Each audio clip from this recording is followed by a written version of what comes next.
నగరంలోని 11వ ward YSRCP ward incharge మరియు social media activist అయిన ఆత్మకూరు రాజేష్ ప్రభుత్వం ఇచ్చిన హామీలను నెరవేర్చకుండా కాలయాపన చేస్తూ అనుసరిస్తున్న విధానాలపై వ్యతిరేకంగా సోషల్ మీడియాలో పోస్టులు పెట్టాడనే నెపంతో ఇటీవల అన్యాయంగా కేసులు పెట్టి మాటిమాటికి పోలీస్ స్టేషన్ కు ఎంక్వైరీ పేరుతో పిలిచి వేధిస్తుండటంతో విషయం తెలుసుకున్న మాజీ మంత్రి నెల్లూరు జిల్లా వైఎస్ఆర్ కాంగ్రెస్ పార్టీ అధ్యక్షులు కాకాని గోవర్ధన్ రెడ్డి మరియు కావలి నియోజకవర్గ వైఎస్ఆర్ కాంగ్రెస్ పార్టీ ఇన్ఛార్జ్ మరియు మాజీ శాసన సభ్యులు రామిరెడ్డి ప్రతాప్ కుమార్ రెడ్డి రాజేష్ ని కలిసి పరామర్శించారు. ఈ సందర్భంగా పార్టీ తరఫున అన్ని విధాలుగా అండగా ఉంటామని హామీ ఇచ్చారు. ఈరోజు కావలి నియోజకవర్గానికి సంబంధించి సోదరుడు నాకు అత్యంత ఆప్తుడు మాజీ శాసనసభ్యులు రామిరెడ్డి ప్రతాప్ కుమార్ రెడ్డి గారి ఆధ్వర్యంలో అనేక కార్యక్రమాల్లో పాల్గొనడం జరిగింది. ఈరోజు ఇక్కడికి వెళ్ళిన ఎవరు కూడా ఈ ప్రభుత్వంతో మేము సంతోషంగా ఉన్నాము, సుఖంగా ఉన్నాము అని చెప్పుకునే పరిస్థితి కనిపించడం లేదు. ఇది చంద్రబాబుకి, లోకేష్ బాబుకి, కొంతమంది పచ్చచొక్కాలు దొరుకుతున్నటువంటి స్వార్థపరులకు మాత్రం మంచి ప్రభుత్వంగా కనిపిస్తుంది తప్ప ప్రజలకి ఇది అన్ని విధాల ప్రజా వ్యతిరేక ప్రభుత్వం అనేటువంటి విధంగా ఈరోజు కనిపిస్తుంది. చంద్రబాబు నాయుడు డ్రామాలు జూన్ 4వ తేదీ ఎన్నికలైనప్పటి నుంచి అనేక రకాలుగా చూస్తున్నాం. ఎప్పుడైతే ప్రజలందరూ చంద్రబాబు నాయుడు పరిపాలనని, చంద్రబాబు నాయుడు విధానాలని తప్పుపడతారో చంద్రబాబు డైవర్షన్ పాలిటిక్స్కి ఏదో ఒకటి తీసుకోవడం జరుగుతుంది. 100 రోజుల పాలన పూర్తి చేసుకున్న తర్వాత ఘనంగా ఇదిగో ఈ 100 రోజుల్లో నేను ఇది పూర్తి చేశానని చెప్పుకోలేక లడ్డు విషయంలో విషం చెమ్మడం జరిగింది. అదేవిధంగా మరలా ఈరోజు అసెంబ్లీ సమావేశాలు ప్రారంభమయ్యాయి. బడ్జెట్ ఎట్టకేలకు ప్రవేశపెట్టాడు. ఎందుకంటే సాంకేతిక పరంగా బడ్జెట్ ఖచ్చితంగా ప్రవేశపెట్టాలి కాబట్టి చివరి 4 నెలలకి బహుశా భారతదేశ చరిత్రలో 2 సార్లు ఓటాన్ అకౌంట్ పొడిగించి చివరి 4 నెలల్లో విధి లేక గత్యంతరం లేక కాన్స్టిట్యూషనల్ ఆబ్లిగేషన్ ఉంది కాబట్టి దాని ప్రకారం ఈరోజు బడ్జెట్ని ప్రవేశపెట్టాడు. చంద్రబాబు నాయుడు ఎన్నికల్లో చెప్పినవి ప్రతి ఒక్కటి అబద్ధాలేనని చెప్పి ఈరోజు చంద్రబాబు నాయుడు ప్రభుత్వం ప్రవేశపెట్టినటువంటి బడ్జెటే తేటతెల్లం చేసింది. ఎందుకంటే చంద్రబాబు నాయుడు ఒకసారి 17 లక్షలు అన్నాడు, 17 లక్షల కోట్ల అప్పు ఉందన్నాడు. ఆ తర్వాత దాన్ని 14కి తగ్గించాడు. ప్రచారంలో ఎక్కడికి వెళ్ళినా ఏ ప్రభుత్వం 14 లక్షల కోట్ల అప్పు ఉంది అని చెప్పాడు. 14 లక్షల కోట్లు కాస్త ఏదైతే ఎన్నికల్లో మాట్లాడాడో పదే ప్రచారాలకు సంబంధించినటువంటి సభల్లో 14 లక్షల కోట్లు అప్పు ఉందని ప్రభుత్వం ఏర్పడిన తర్వాత అసెంబ్లీ సాక్షిగా అబద్ధాలు చెబుతూ 10 లక్షల కోట్లకు దాన్ని తగ్గించాడు. ఈరోజు దానికి సంబంధించి ఏదో నామమాత్రంగా 5,000 కోట్ల రూపాయలు మొక్కుబడిగా ఈరోజు దాన్ని కేటాయించాడు. అంటే ఎంతమంది అర్హులైనటువంటి వాళ్ళకి మొండి చేయి చూపించబోతున్నాడు అనేటువంటిది తల్లికి వందనం అని అమ్మఒడిని పేరు మార్చి తల్లికి వందనం అని చెప్పి మోసం చేశాడు. ఉచిత బస్సు అన్నాడు. పాపం చాలా మంది డిజిటల్ ప్లేట్లు వేసుకున్నారు. వచ్చేసింది దసరా, వచ్చేసింది దీపావళి, వచ్చేస్తుందని చెప్పి వచ్చేసింది ఉచిత బస్సు అని. పండగలే వస్తున్నాయి. దసరా వచ్చింది, దీపావళి వచ్చింది, అన్ని పండుగలు వరుసగా వస్తున్నాయి, కానీ ఉచిత బస్సు మాత్రం రావడం లేదు, కనిపించడం లేదు. అదేవిధంగా ఈరోజు సూపర్ 6 సంబంధించి పాపం 18,000 రూపాయలు ఇస్తానని చెప్పాడు. వాళ్ళకి ఒట్టి చేయి చూపించాడు. ఎవరికైనా చంద్రబాబు నాయుడు ఈరోజు ఉచిత గ్యాస్ సిలిండర్లు ఇస్తానన్నాడు, 3 ఇస్తానన్నాడు, 3-4 నెలలకు ఒకసారి డబ్బులు ఇస్తానన్నాడు.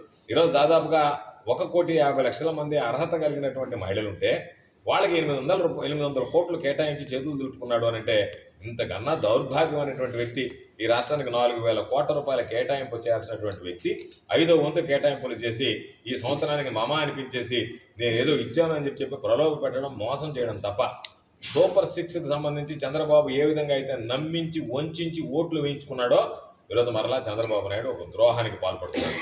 దీన్ని డైవర్ట్ చేయడానికి సోషల్ మీడియాలకు సంబంధించి ఆ సోషల్ మీడియా కార్యకర్తలు అని చెప్పి రకరకాలైనటువంటి వేదికలు.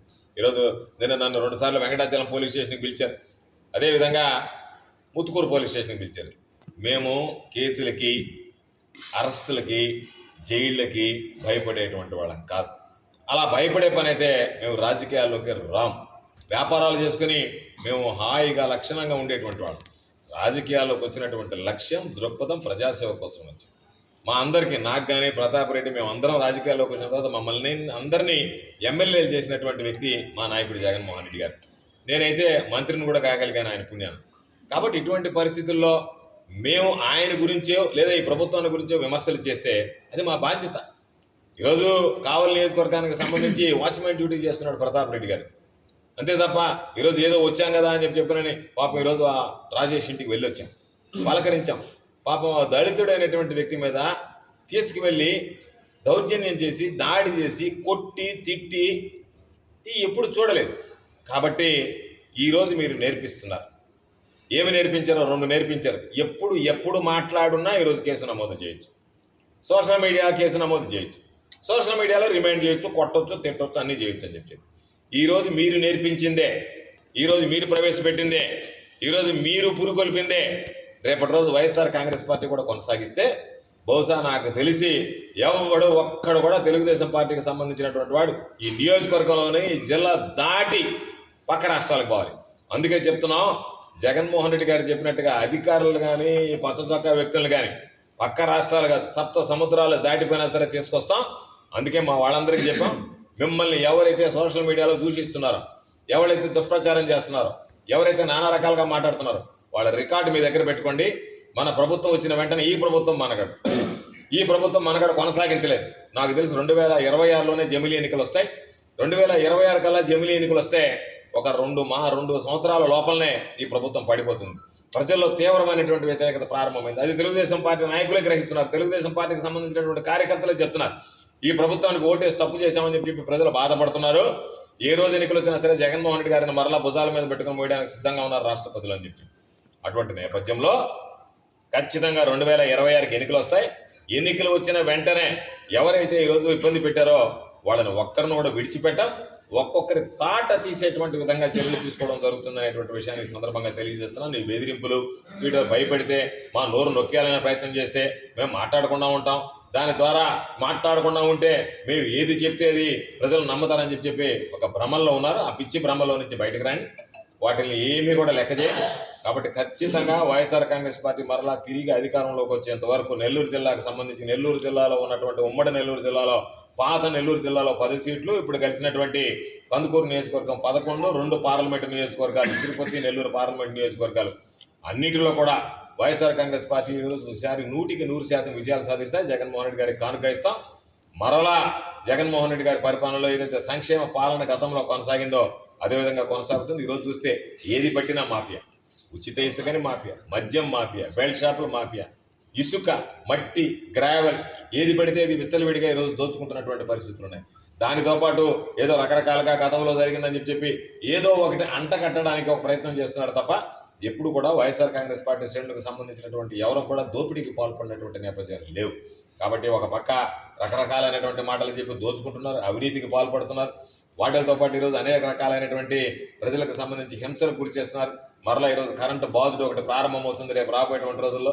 జగన్మోహన్ రెడ్డి గారు వచ్చినప్పుడు జగన్మోహన్ రెడ్డి గారు దిగిపోయేటప్పటికి డిస్కమ్లు ఎంత నష్టంలో ఉన్నాయి, ఈరోజు చంద్రబాబు నాయుడు వచ్చిన ఆయన ఎంత నష్టపడ్డాడు, నష్టపరిచాడు అనేటువంటిది ప్రత్యేకంగా చెప్పాల్సినటువంటి పని లేదు. కాబట్టి అన్ని విధాల అందరినీ కూడా ఇబ్బందులు పెట్టి ప్రజలకు ఇవ్వాల్సింది ఇవ్వకుండా ప్రజల మీద అదనపు భారం వేస్తా, ప్రజలకు సంబంధించినటువంటి నిత్యావసర సరుకులు అయితే కొనేటువంటి పరిస్థితుల్లో పేదవాడు లేడు. నాణ్యమైనటువంటి మందు తక్కువ రేటుకి ఇస్తానన్నాడు. ఈ రోజు నువ్వు ఇచ్చేటువంటి 99 రూపాయల మందు ఎవడన్నా తాగితే వెంటనే వాడు లివర్ స్పాయిల్ అయ్యి ఇప్పటికే వాడు బెడ్డ మీదకి పోయేటువంటి పరిస్థితులు ఏర్పడుతున్నాయి. ఇచ్చిన వెంటనే ఈరోజు చెప్తున్నారు లివర్ చెడిపోతుంది తాగితేనో అని చెప్పి. కాబట్టి గతంలో ఒక విధానాన్ని సమీక్షిస్తే ఎక్కడ కూడా నీ విధానాలు కాస్తైనా మెరుగున్నాయని చూస్తే అంతకన్నా అధాపాతాడానికి ఈ ప్రభుత్వ తీరు దిగజారిపోతుంది తప్ప ఈ ప్రభుత్వం ఎక్కడ కూడా మనుగడ కొనసాగించేటువంటి పరిస్థితి ఉండదు. ప్రజలు అతి కొద్ది సమయంలోనే ఈ ప్రభుత్వం మీద ఇంత పెద్ద ఎత్తున వ్యతిరేకత వస్తుంది అంటే దానికి కారణం చంద్రబాబు నాయుడు కావచ్చు, కూటమి పాలనలో మిగతా భాగస్వాములైనటువంటి మీ పవన్ కళ్యాణ్ మాట్లాడేటువంటి తీరు కావచ్చు. అదేవిధంగా నేను రెడ్ బుక్ రాజ్యాంగాన్ని అమలు చేస్తాను, 3వ చాప్టర్ తెరుస్తున్నా, 4వ చాప్టర్ తెరుస్తున్నా అని లోకేష్ మాట్లాడేటువంటి సొల్లు మాటలు కావచ్చు. వీటన్నిటి వల్ల ఈరోజు ప్రజల్లో తీవ్రమైనటువంటి వ్యతిరేకత రావడం జరిగింది. జగన్మోహన్ రెడ్డి గారు చేసినటువంటి సంక్షేమ కార్యక్రమాలు, అందించినటువంటి అభివృద్ధి ఫలాలు ప్రజలు గుర్తుపెట్టుకున్నారు. కాబట్టి ప్రజలకి సంబంధించి ఏమి కావాలో ఏమి కోరుకుంటున్నారో అవి ఈరోజు దక్కడం లేదు.